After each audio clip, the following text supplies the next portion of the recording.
আসসালামু আলাইকুম রহমতুল্লাহি ওয়া বারাকাতুহু। প্রিয় দিনী ভাই এবং বোনেরা, চারটি গুনাহ করলে মানুষের হায়াত কমে যায়। চারটি গুনাহ করলে মানুষ তাড়াতাড়ি মারা যায় এবং আমরা এরকম কিছু গুনাহ করে ফেলি প্রিয় দিনী ভাই এবং বোনেরা, আমরা নিজেরাই নিজেদের হায়াত কমিয়ে ফেলি। এই সমস্ত গুনার মধ্যে হাদিসের মধ্যে কিন্তু উল্লেখ করা হয়েছে, তোমরা এই সমস্ত গুনাহ থেকে বেঁচে থাকো, এই সমস্ত গুনাহ থেকে নিজের নফসকে কন্ট্রোল করো, এই সমস্ত গুনাহ যেন তোমাদের দ্বারায় না হয়। এগুলো কিন্তু খুব মারাত্মক লেভেলের গুনাহ। এগুলো করলে কিন্তু মানুষের হায়াত কমে যায়, মানুষ তাড়াতাড়ি মারা যায়। তাই প্রিয়দিনী ভাই এবং বোনেরা, ভিডিওটি শেষ পর্যন্ত দেখবো এবং যে গুনাহগুলোর কথা বলবো আমরা অবশ্যই এই গুনাহগুলো থেকে বেঁচে থাকার চেষ্টা করব, না হলে কিন্তু আপনি নিজে নিজের হায়াত কমিয়ে ফেলবেন। তো চলুন শুরু করা যাক। শুরু করার আগে ছোট্ট একটা অনুরোধ করবো, কেউ ভিডিওটি কাটাকাটি করে স্কিপ করে দেখবে না। এক্ষেত্রে কি হয়, এক্ষেত্রে এটাই হয় যে ভিডিওর মধ্যে এরকম কিছু বিশেষ কথা আছে, তোমরা সেগুলো ছেড়ে দাও, পরবর্তীতে আমাদেরকে এসে দোষারোপ করো, পরবর্তীতে আমাদেরকে এসে দোষারোপ করো। তাই ভিডিওটি কাটাকাটি করে কেউ দেখবে না। তো চলুন শুরু করা যাক। শুরু করা যাক। এক নম্বর যে বিষয়টি বলবো প্রিয়দিনী ভাই এবং বোনেরা, অধিক পরিমাণে মিথ্যা কথা বলা। মিথ্যা কথা বললে মানুষের হায়াত কমিয়ে যায়। এই মিথ্যা কথা এরকম একটি পাপ, এটাকে পাপের মা বলা হয়। আর মিথ্যা কথা সম্পর্কে হাদিস শরীফের মধ্যে বলা আছে, মুনাফিকের তিনটা নিশানি। মুনাফিক বান্দাকে আপনি কিভাবে বুঝবেন যে ইনি মুনাফিক, কিভাবে বুঝবেন যে ইনি মুনাফিক? একটা আলামত বলা আছে সেখানে, তিনটি আলামতের মধ্যে একটি আলামত হচ্ছে কি, কথায় কথায় মিথ্যা কথা বলা। এটা হচ্ছে একটা কি, মুনাফিকের আলামত। বুঝতে পারবেন যে ওই ব্যক্তিটি 100টা কথা বললে তার মধ্যে 90টারও বেশি মিথ্যা কথা বলে, এবং এটা যদি করে তাহলে আপনি নিজের হায়াত কমিয়ে ফেলবেন। তাহলে এক নম্বরে মিথ্যা কথা থেকে আমরা কি বেঁচে থাকবো। এটাও শুনে রাখেন, যদি মিথ্যা কথা আপনি বেশি বলেন, আপনার মুখ দিয়ে এক ধরনের দুর্গন্ধ বাড়ায়, আপনার মুখ দিয়ে এক ধরনের দুর্গন্ধ বাড়ায়, এবং ওই দুর্গন্ধের কারণে আপনার কাছে কোনো ফেরেশতা আসে না, আপনার ধারের কাছে কোনো ফেরেশতা আসে না, এবং ওই মুখ নিয়ে আপনি যখন কোনো ইবাদত করেন, নামাজ করেন, আমল করেন, সেটা কিন্তু আল্লাহ তাআলা সহজেই গ্রহণ করে না। তাই আমরা মিথ্যা কথা থেকে বেঁচে থাকবো, না হলে কিন্তু আপনি মিথ্যা কথা বলার কারণে আপনি নিজেই নিজের হায়াত কমিয়ে ফেলতেছেন, আর আপনি তাড়াতাড়ি মারা যাবেন যদি বেশি পরিমাণে মিথ্যা কথা বলেন। দুই নম্বরে প্রিয়দিনী ভাই এবং বোনেরা, পরক্রিয়া অর্থাৎ জেনার মধ্যে লিপ্ত থাকা। পরক্রিয়ার মধ্যে যদি আপনি লিপ্ত থাকেন তাহলে কিন্তু আপনি আপনার নিজেই হায়াত কমিয়ে ফেলবেন, আপনি তাড়াতাড়ি মারা যেতে চলেছেন যদি জেনার মধ্যে লিপ্ত থাকেন। দেখেন কোরআনে কি বলা হয়েছে, আপনি জানেন কোরআনে কি বলা হয়েছে? কোরআনে বলা হয়েছে লা তাকরাউ জেনা।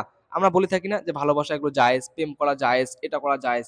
কোরআনে ডাইরেক্ট বলে দিয়েছে লা তাকরাউ জেনা, তোমরা জেনা তো দূরের কথা, জেনার ধারে কাছে যেও না। যদি তোমাদেরকে কেউ পছন্দ হয়ে থাকে, কোনো ছেলে অথবা মেয়েকে যদি পছন্দ হয়ে থাকে, ডাইরেক্ট তার বাড়িতে প্রস্তাব ফাটাও, তার বাড়িতে বলো, ফ্যামিলিতে বলো, পরবর্তীতে যা হয় হবে। এসব যদি আপনি অবৈধ সম্পর্ক করেন তাহলে কিন্তু আপনি জেনার মধ্যে লিপ্ত হয়ে যাচ্ছেন। আর যদি সময় সেরকম, যদি আমি একটা বলবো, যদি কোনো একটা মেয়ে অথবা ছেলেকে আপনি যদি ভালোবেসে থাকেন, সেক্ষেত্রে আপনি হয়তো আপনি ভাবতেছেন যে এখন মানবে না, দু চার দিন টাইম, আমি ফ্যামিলিতে বললে ফ্যামিলিতে মানবে না, ফ্যামিলিতে বিয়ে দিচ্ছে না, তাকে নিয়ে পালিয়ে গিয়ে বিয়ে করে নেন। আমি বলবো এটা, পালিয়ে গিয়ে বিয়ে করে নেন, পালিয়ে গিয়ে বিয়ে করে নেন, কোনো কিছু তাকাতে হবে না। যদি পালিয়ে বিয়ে করে নেন তাহলে কিন্তু কোনো রকম গুনাহ হবে না। আর যত আপনি ওর সাথে সম্পর্ক রাখবেন, বিয়ে করবেন না, ফোনে কথা বলবেন, দেখা করবেন, তাহলে কিন্তু সমস্ত জেনার খাতায় নাম উঠে যাবে। আর যখনই বিয়ে করে নেবেন, দু চারজন সাক্ষী রেখে, হয়তো একটু হারাম হবে কিন্তু বিয়েটা জায়েজ হবে, আর কোনো গুনাহ হবে না। আর যদি আপনি জিনাহ করতে থাকেন, জিনার শাস্তি কি আপনি জানেন? কোরআনে কি বলা হয়েছে? জিনার শাস্তি কোরআনে বলা হয়েছে, যদি কেউ বিয়ের আগে জিনাহ করে, 100 কোড়া মারা, 100টা বেতের বাড়ি মারা, বিয়ের আগে যদি কেউ জেনা করে। এখন কেউ বলবে যে আমি জেনা করেছি, আমার এখন ইসলামের আইন যেহেতু নেই, ইসলামের আইন কানুন এখন যেহেতু চলতেছে না, যার কারণে আপনার এই সমস্ত, আপনি জেনা করলে এই সমস্ত শাস্তি হচ্ছে না, কিন্তু আগে এই শাস্তিগুলো ছিল। যদি কেউ জেনা করতো 100 কোড়া মারা হতো। আর আপনাকে যদি দুনিয়াতে থাকা অবস্থায় 100 কোড়া মারে তাহলে তো আপনি বেঁচে গেলেন।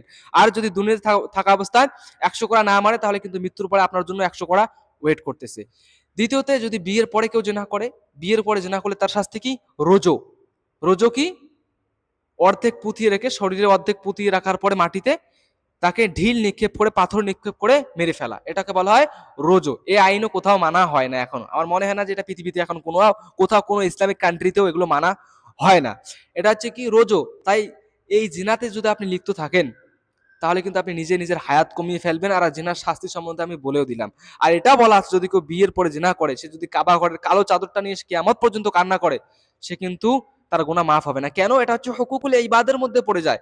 আপনি মহিলা হয়ে যদি জিনা করেন, বিয়ের পরেও অবৈধ সম্পর্ক করেন কোনো পুরুষের সাথে, আপনি আপনার স্বামীর হক মেরে খাইতেছেন। অথবা আপনি পুরুষ হয়ে যদি কোনো মহিলার সাথে জিনা করেন, তাহলে কিন্তু আপনি আপনার স্ত্রীর হক মেরে খেতেছেন। এর জন্য আপনাকে শাস্তি অবশ্যই ভোগ করতে হবে। পৃথিবীতে হয়তো আপনি চালাকি করে বেঁচে গেলেন, নিজেকে খুব চালাক মনে করতেছেন, কিন্তু এটা সবসময় মনে রাখবেন কি প্রতিটা মানুষের মৃত্যু অনিবার্য। মৃত্যু হওয়ার সঙ্গে সঙ্গে এই সমস্ত পাপের শাস্তি অবশ্যই আপনার জন্য ওয়েট করতেছে। এবং আমি ছোট্ট একটা জিনিস বলবো প্রিয়দিনী ভাই এবং বোনেরা, কোরআনে আল্লাহ তাআলা বলেছে প্রতিটা মানুষকে আমি দুনিয়াতে থাকা অবস্থায় জান্নাতের গ্যারান্টি দিব যদি তারা এই দুটি গুনাহ থেকে হেফাজত থাকতে পারে, নিজের দিলকে নিজের নফসকে হেফাজত করতে পারে। জাস্ট এই দুটি গুনাহ যদি না করে, আমি দুনিয়াতে মানুষটি জীবিত থাকা অবস্থায় তাকে জান্নাতের গ্যারান্টি দিতেছি। ডাইরেক্ট কোরআনে বলা হয়েছে, এটা হাদিসের কথা বলতেছি না। কি সেই দুটি গুনাহ? এক নাম্বার, যদি কোনো বান্দা অথবা বান্দি লজ্জাস্থান থেকে কোনো গুনাহ না করে, তাহলে আল্লাহ তাআলা তাকে জান্নাতের গ্যারান্টি দিতেছে। যেটা যেখানে হালাল করে দেওয়া আছে সেখানে কোনো সমস্যা নেই, বিয়ের পরে সেটা ব্যাপার আলাদা। কিন্তু যদি লজ্জাস্থান থেকে কোনো গুনাহ না করে, তাহলে কিন্তু আল্লাহ তাআলা তাকে জান্নাতের গ্যারান্টি দিতেছে দুনিয়াতে জীবিত থাকা অবস্থায়। আর দ্বিতীয়তে কি, মুখমণ্ডল দিয়ে যদি কোনো গুনাহ না করে, নিজের মুখ দিয়ে নিজের জিহ্বা দিয়ে জবান দিয়ে যদি কোনো গুনাহ না করে, তাহলে কিন্তু তাকে আল্লাহ তাআলা জান্নাতের গ্যারান্টি দিতেছে। জাস্ট দুটি। আর আপনি নিজে রাত্রে ঘুমিয়ে ঘুমিয়ে ভাববেন আমার কথা, বর্তমান জেনারেশন অনুযায়ী বর্তমান জেনারেশনের মানুষ কি 100% গুনাহ করলে আমি মনে করি 80% গুনাহ লজ্জাস্থান এবং মুখমণ্ডল থেকে করে। আমি এই জন্য বলবো, আপনার যদি কোনো মেয়েকে পছন্দ হয়ে থাকে বা আপনার যদি কোনো ছেলেকে পছন্দ হয়ে থাকে, আগ পাশ পাঁচ পাক পিছনে সামনে কিচ্ছু দেখার দরকার নেই। আপনি আপনি যদি পছন্দ হয়ে থাকে, আপনি তাড়াতাড়ি তার সাথে বিয়ে করে নেবেন। ফ্যামিলিতে বলবেন, যদি ফ্যামিলিতে না মানে তাহলে পালিয়ে যান, পালিয়ে গিয়ে বিয়ে করে নেন।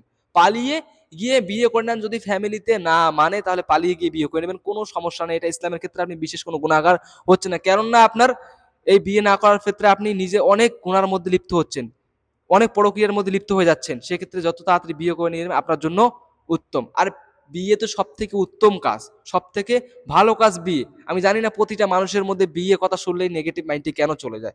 চাষ আর কথা বাড়াবো না। দ্বিতীয়ত হচ্ছে কি, পরক্রিয়ার মধ্যে লিপ্ত থাকলে মানুষের হায়াত কমে যায়। 3 নম্বরে, অন্তর মরে যাওয়া, দিল মরে যাওয়া, অন্তর কালো হয়ে যাওয়া। প্রিয়দিনী ভাই এবং বোনেরা, দেখবেন এটা আমি একটা হাদিস কোরআন বলি, খতামাল্লাহু আলা কুলুবিহিম ওয়া আলা সামিআহিম ওয়া আলা আবসারিহিম গিশাওয়া। অর্থাৎ কখনো কোনো মানুষের মধ্যে যদি এরকম হয়, তার দিলের মধ্যে, তার দিমাগের মধ্যে, কানের মধ্যে, অন্তরের মধ্যে, সমস্ত কিছুর মধ্যে আল্লাহ তাআলা মোহর লাগিয়ে দেয়। অর্থাৎ সে কোনো আমল করতে চায় না, কোরআন হাদিসের কথা ভাল লাগে না, নামাজ পড়তে ভাল লাগে না, ইসলামের কোনো কথাই তার ভাল লাগে না, মসজিদের ইমাম সাহেব কথা বললে তার মাইন্ড চটকে যায়, কিচ্ছু ভাল লাগে না। এরকম সমস্যা হয়ে থাকলে বুঝতে পারবে আপনার দিল মরে গিয়েছে, অন্তর মারা গিয়েছে। এটা হচ্ছে খুব মারাত্মক লেভেলের গোনা। এটা থেকে, এই গোনাটা এরকম গোনা যেটা থেকে মানুষ সহজে বেরোতে পারে না। আপনি চাচ্ছেন যে আপনি ইবাদত করবেন, কিন্তু আপনার মন, দিমাগ চালে অন্তর চাচ্ছে না, মনে চাইলে দিমাগে চাচ্ছে না, এরকম সমস্যা হয়ে থাকে।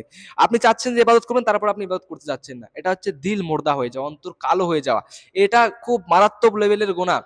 দেখেন, অন্য অন্য গুনার মধ্যে থাকলেও কিন্তু আপনি ইবাদতের মধ্যে কোনো সমস্যা হয় না, গুনাহ করছেন কিন্তু ইবাদত করতেছেন। কিন্তু এটা এরকম গুনাহ যে আপনি ইবাদতের সমস্ত কিছুই ছেড়ে দেন।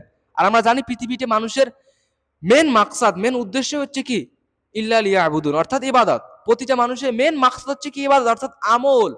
ইমানের পরে মেন উদ্দেশ্য হচ্ছে আমল। ইমান জাস্ট প্রথম ধাপ ইসলামে দাখিল হওয়ার জন্য। ইসলামে দাখিল হওয়ার জন্য কি প্রথম ধাপ হচ্ছে ইমান,